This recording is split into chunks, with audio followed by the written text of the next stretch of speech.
The truth is, and this is sad, the vast majority of people are not willing to do that. And they wonder, how do I get from here to there? Well, you walk one step at a time, and that is really what the wilderness is teaching us.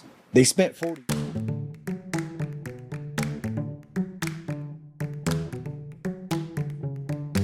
Hey, this is Eric with True Roots, and we are back with another episode of the Common Man's Torah. This week we're studying the Torah portion Bemidmar, and that is the beginning of the book of Numbers. We finished up Leviticus, and now we're getting into a really interesting book that has an underlying theme throughout that I'm going to hit on today. So this Torah portion is Numbers chapter 1 through chapter 4. Bemidbar means in the desert, and that is essentially, we have the wilderness journey playing out in front of us in the desert. And something I want to highlight here is that the wilderness journey has a great application to everyday life. It has a great application to the daily walk that we have, the mundane life, and the day by day. And there's a lot to learn here that we can apply to our lives that will carry us through these seasons of highs and lows. And we can do so with a strong foundation where we're not carried away with, the various things that happen in our lives. So we're going to just jump right into it. Numbers chapter 1, starting in verse 1. And the Lord spake unto Moses in the wilderness of Sinai, in the tabernacle of the congregation, on the first day of the second month, in the second year after they were come out of the land of Egypt, saying, Take ye the sum of all the congregation of the children of Israel after their families, by the house of their fathers, with the number of their names, every male by their polls, from 20 years old and upward, all that are able to go forth to war in Israel. Thou and Aaron shall number them by their armies. This illustrates a couple of things that I want to highlight that undergird the whole book of Numbers. Number one, Numbers is a book of war. Now, it's really interesting because back in Exodus chapter 13, verse 17, it has a really interesting statement. It says, And it came to pass when Pharaoh had let the people go, that God led them not through the way of the land of the Philistines, although that was near, for God said, Lest peradventure the people repent when they see war, and they return to Egypt. But God led the people about through the way of the wilderness of the Red Sea, and the children of Israel went up harnessed, armed, out of the land of Egypt. The children of Israel have now been in the wilderness for a year, and what the Lord has done has allowed them a space of this incubation period to begin to grow into this area of freedom. He's given them the first aspects of the Torah. He's given them the basic laws of a society. He's begun to teach them how to take care of themselves from a sanitary perspective.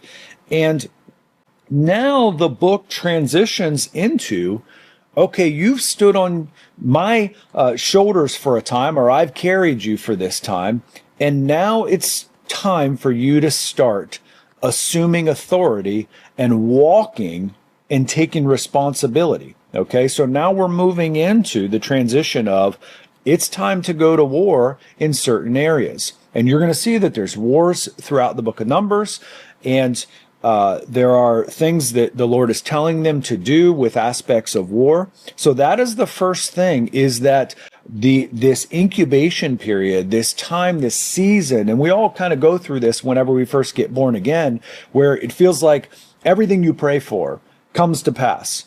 And then all of a sudden, there's that season sort of comes to an end, and the Lord now expects a little bit more from us, and it requires responsibility and perseverance and seeing things through. And sometimes that can be a little bit discouraging because things just don't seem to happen as easy as they used to.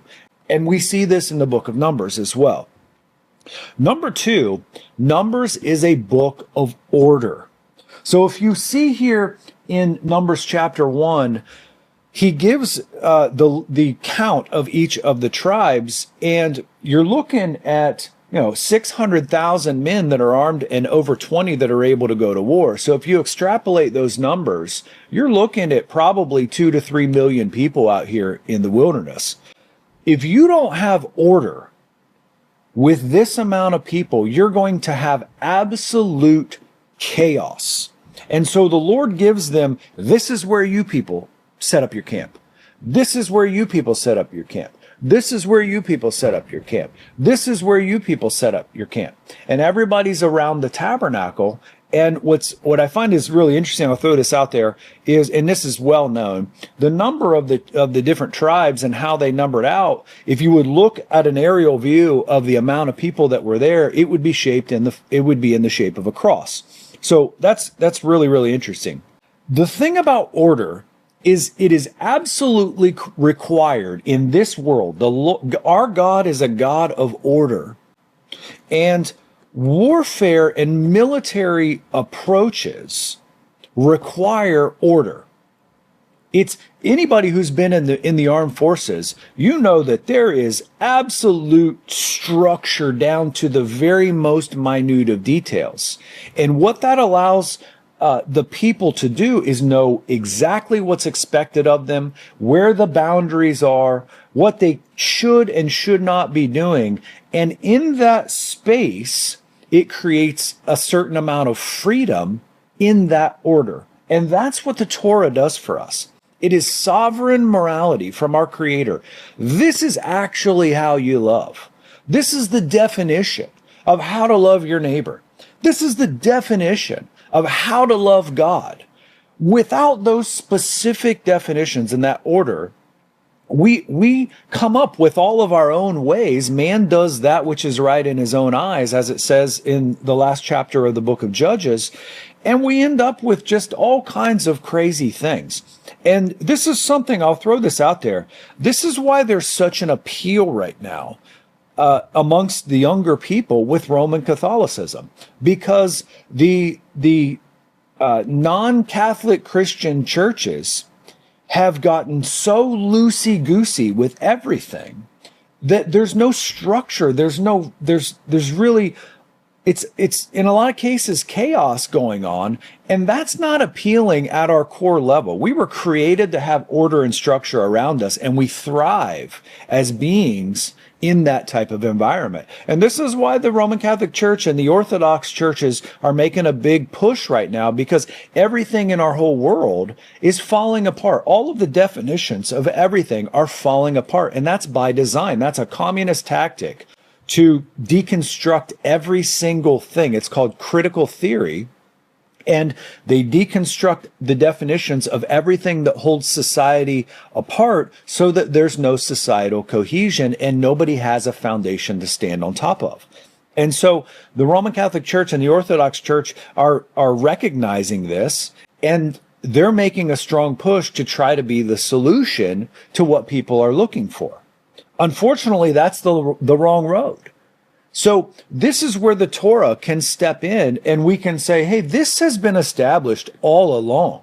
Nobody's trying to earn their salvation by works of the law here, but it creates the structure and the boundary lines to allow us to have freedom in that protected area. And that's what the Torah does for us.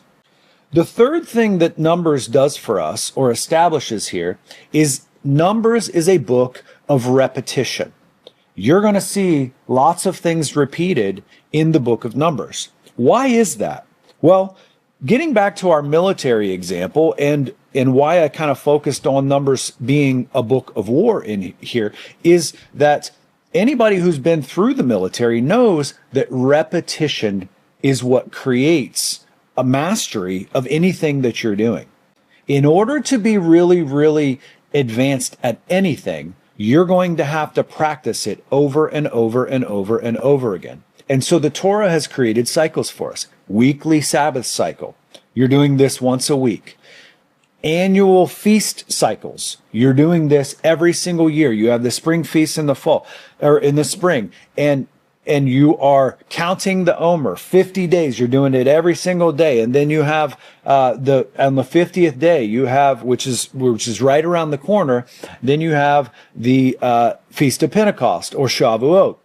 And then in the fall, you have these fall feasts, and we're doing it over and over again every single year. And we're practicing and preparing for what the Lord is doing through his work of redemption for mankind.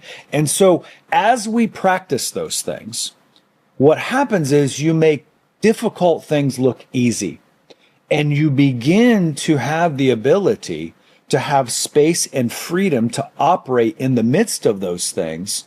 And you can be creative in the midst of being a master at something or having a really good handle on something. You can be more creative and more available to allow the Lord to work in your life. And this is something I want to pull up a comment from the last video that I made, and I want to highlight this here for a second. This comment is from Michael Wagner, 1517.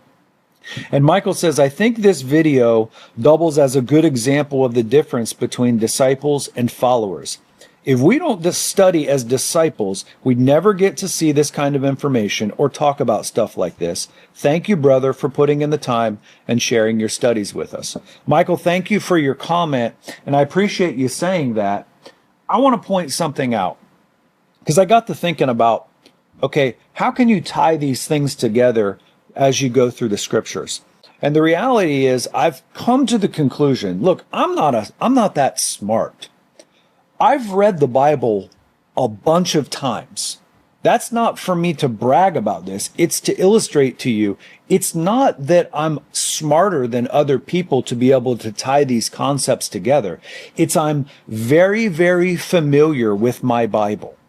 Okay? And I want to throw this out there as well. I've thought for a while about doing a book or doing a video on how I study the scriptures and to give you maybe some pointers that will help you. And if that's something that you're interested in, throw a comment below and let me know if it's something that you would like for me to do, because I think a lot of these things are much more simple than people make them. It just requires a lot more repetition than people are willing to put in. It took me at least 10 times cover to cover through the scriptures in order to be able to really be familiar with every book and to start tying different concepts and things that the Lord was doing through each of the books as well. And I stopped counting how many times I've read the scriptures at 20, and that was a couple years ago.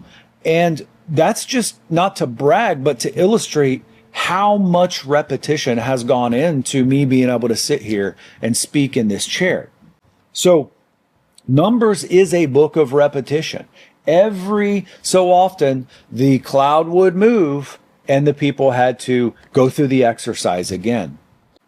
This is what I believe is really the secret of a Christian life. And I've talked to people who I respect and regard them as very good and honorable and upright Christian people.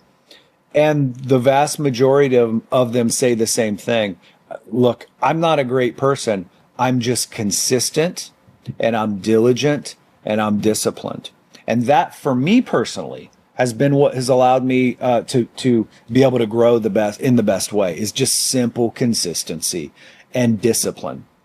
That's the secret to a successful Christian life, in my opinion.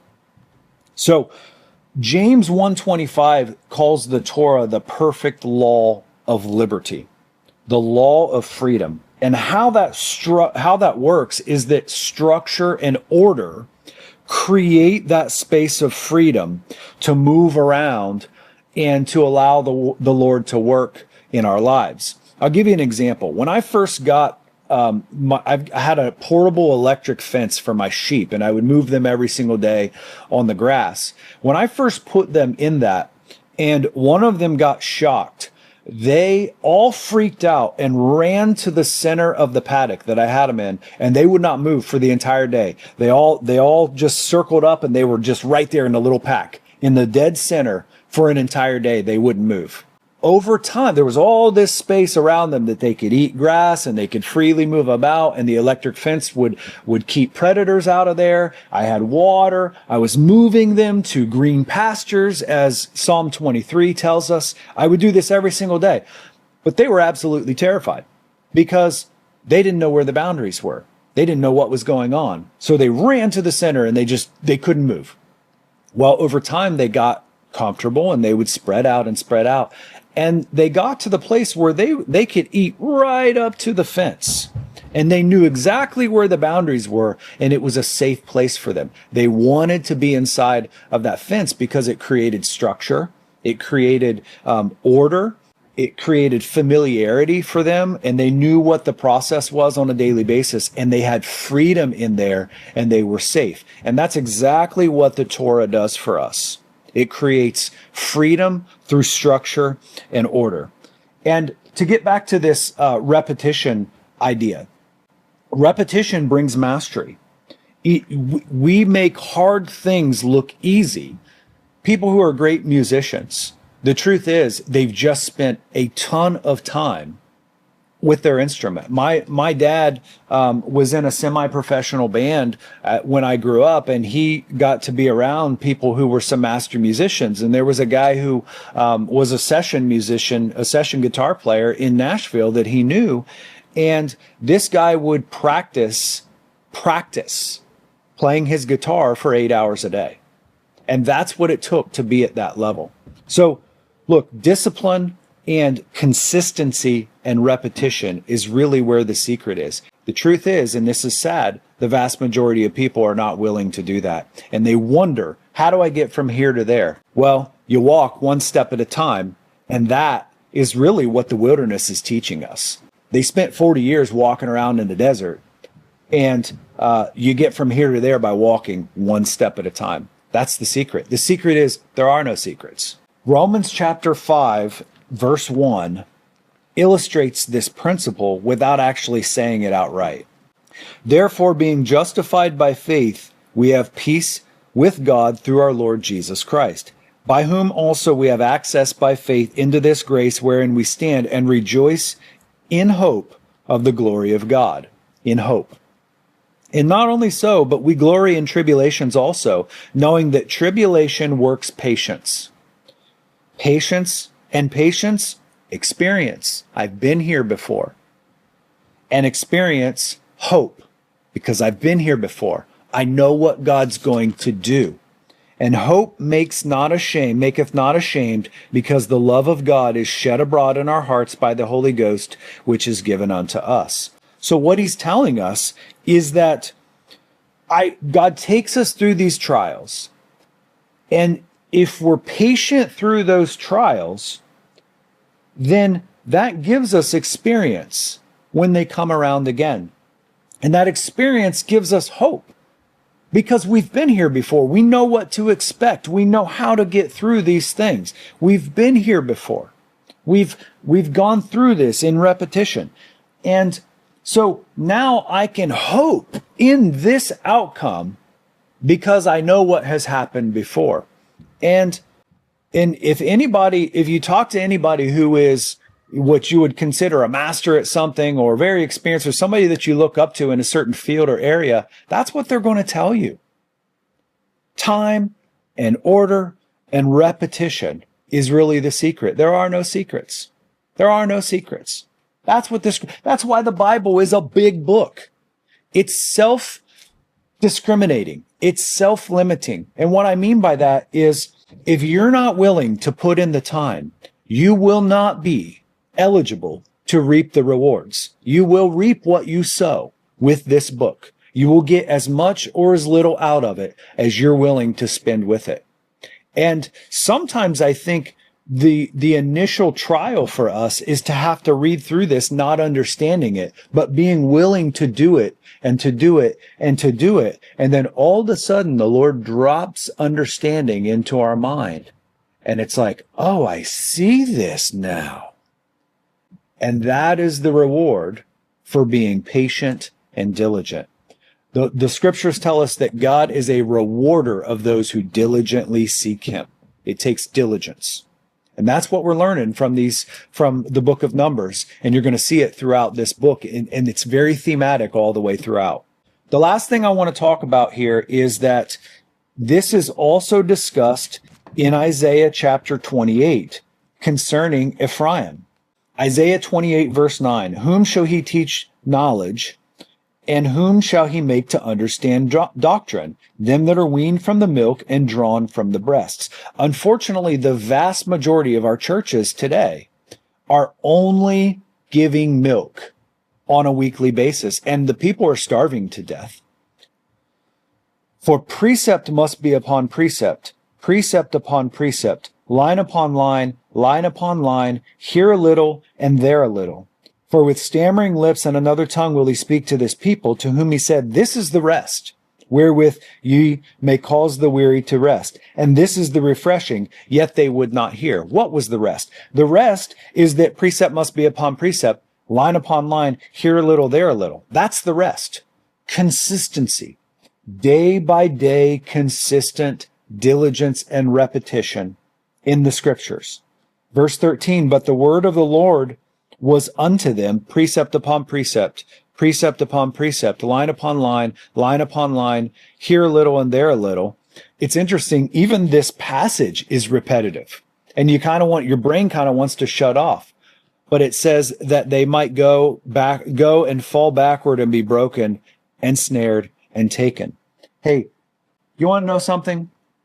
This goes for a lot of people, and I'll be interested to see the viewership on this video, because the ones that I think are the most important often don't get the amount of views that the ones with a fancy, end of the world type thing that you put on there to bring people in.